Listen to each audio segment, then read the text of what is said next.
Mr. Wilson. Thank you, Mr. Chairman. Mr. Chairman, this amendment is fourfold. First, it eliminates the widow's tax.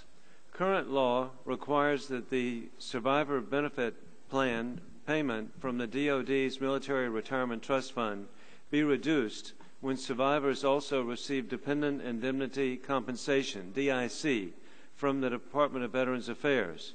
It provides for a concurrent receipt of the full survivor benefit plan and the Dependent Indemnity Compensation.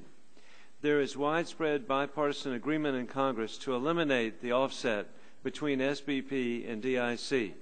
H.R. 775, introduced by Congressman Solomon Ortiz of Texas and Henry Brown of South Carolina, has 250 sponsors. I want to join with Congresswoman Susan Davis to thank the Gold Star wives for being here today.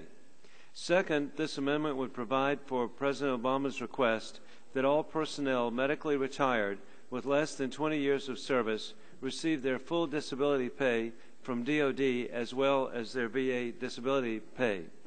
Third, it would provide for a phased plan for concurrent receipt of military retired pay and veterans disability compensation for the 450,000 military retirees regularly retired with 20 or more years of service and a VA disability rating below 50%.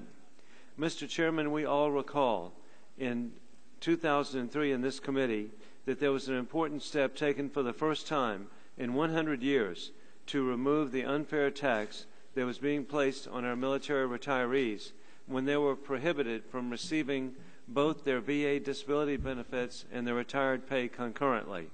We took the critical first step in addressing those that have combat and combat-related disabilities and those who had a disability rating over 50%. This amendment would expand the receipt of both deserved entitlements to those with a disability rating of less than 50%. Again, there is widespread bipartisan support in Congress to provide this entitlement. H.R. 303, introduced by Congressman Gus Bilirakis of Florida, has 79 co-sponsors, and H.R. 333, introduced by Congressman Jim Marshall of Georgia, has 88 co-sponsors. Lastly, this amendment would provide TRICARE health care coverage to those Reserve and National Guard members who retire before the age 60 and are drawing an annuity from DoD. These persons were able to retire before age 60 and draw an annuity because of service in war, such as Operation Iraqi Freedom and Operation Enduring Freedom in the global war on terrorism. This amendment incorporates the bipartisan consensus of Congress indicated in the various bills concerning these issues to fund these important priorities. It also directs the chairman of the Budget Committee to increase House Armed Services Committee allocations and decrease other allocations across the federal government in order to maintain a deficit-neutral funding solution. Section 324 of the concurrent resolution on the budget, S-Con Res 13, authorizes such adjustments and allocations of reserve funds.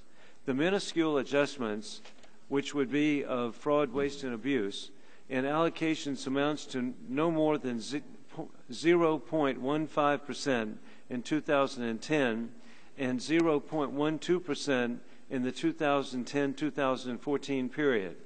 This does not mean an across-the-board cut, but an intense study by the Budget Committee for cuts. Mr. Chairman, I urge my colleagues on the committee to support this common-sense amendment co-authored by Congressman John Klein of Minnesota that provides our veterans and their families with the resources they need and they are entitled to. I yield back the balance of my time.